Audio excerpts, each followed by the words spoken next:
I got chewed out by a seismologist, which now I can take off my bucket list.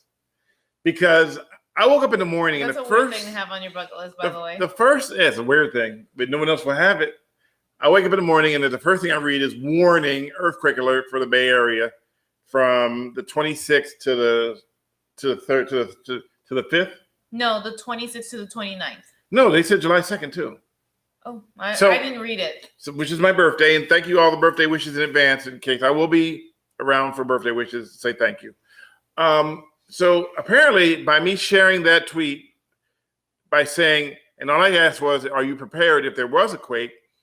It upset a few seismologists who decided to tell me that I shouldn't share something unless I do a background check.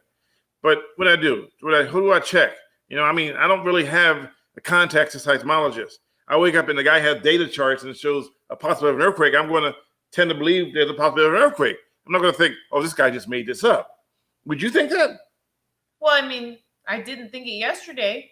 I was like, ooh, that's kind of scary. It is. It's scary. So, okay. So then the earthquake, keep talking about the seismologist. So that was it. There's an earthquake in California, 6.5 to 7.0. That was the warning. That was a warning. But all I did was say, are you prepared? And apparently that made the seismologist upset.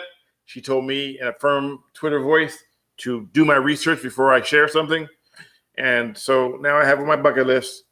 Then you got chewed out. By a seismologist. So there we go. Oh, by the way, I do have an early earthquake warning system. You want to tell him? Yeah, it's when he has pain in his knees. So I've been having this problem forever, and I've been through several quakes, and it usually would be a joint pain. But we were in Montana, and for some reason, my knee started to hurt so bad it just dropped. It was like uncontrollable pain. I couldn't figure out where the pain came from. We hadn't done anything to cause the pain. We were just driving around. I thought maybe I had been sitting in the car too long. But then all of a sudden, I'm laying on the bed with ice on my knee. And this huge earthquake hit. It was 5.6 or something. I think it was 5.8. 5.8, yeah. You're right. Hit in Montana while we were laying on the bed. And I was like, oh my God, are we really having an earthquake while I'm in Montana? Sure enough, we did. But guess what? Right after the quake ended, my knee pain went away. Completely went away. Yeah. So, I don't know. Interesting. So hopefully your knee doesn't hurt anytime soon. So Maverick's been through several. I've been through Landers. I've been through Big Bear. I've been through Northridge. I've been through Loma Prieta. I've been through about a dozen quakes.